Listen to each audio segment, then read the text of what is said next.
in trouble.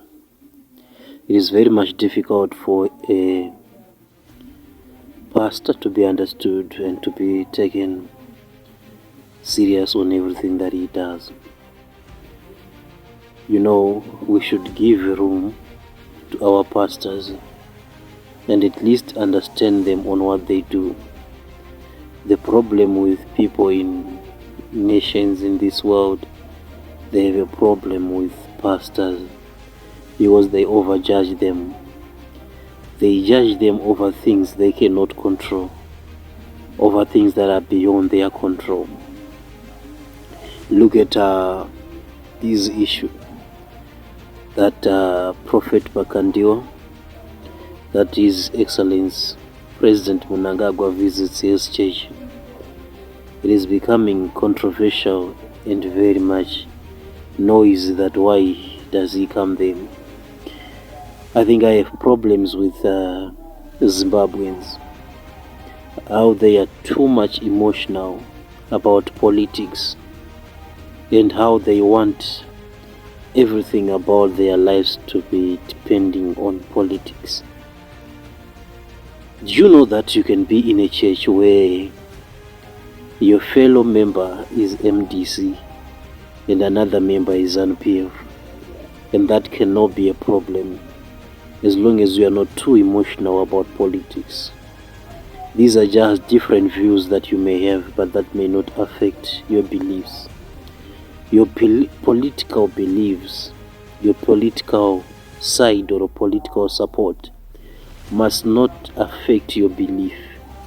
Even when your pastor supports the part that you do not support, it is not a must that every good pastor must like the political part that you like. It's not a must that every pastor must say what you want them to say. They have right to say their views and to say what they think about anything, and we must not judge them for saying that. If you look at Jesus, he was the Son of God, but at some point he was with Zacchaeus, who was a tax collector and who was more like a thief, taking money from people, overcharging them. And at some point Jesus visited that man and was a guest of that man.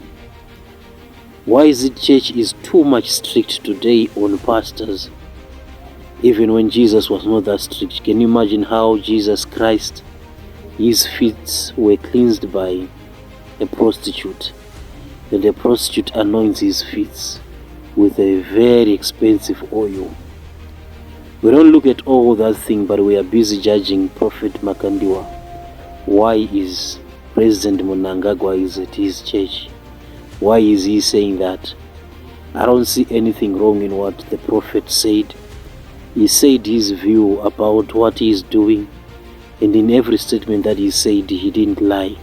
So there's nothing wrong with that. But the problem is Zimbabweans are becoming too emotional about political issues that they are letting politics affect their beliefs.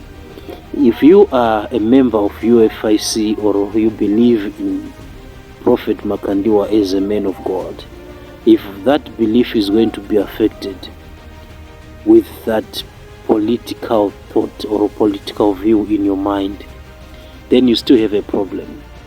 If you cannot defend something that you believe, then that thing you believe cannot defend you. Fellow Zimbabweans, it's high time we become very much strong, and we should not let politics control us. We should not let politics control every area of our life. Politics must never control your spiritual background, must not control even your beliefs. We must be careful with that, because you don't have to judge a man of God because of what he said. According to my view, there's nothing wrong with a president visiting a church, and there's no way Prophet Makandiwa was going to send him away because you don't like him. And if you don't like him, doesn't mean that every prophet must hate him. That's my point. That's my view on it. I just thought I should comment on this because I just find it interesting. so that people they can see another angle of this issue. Thank you for listening. God bless you.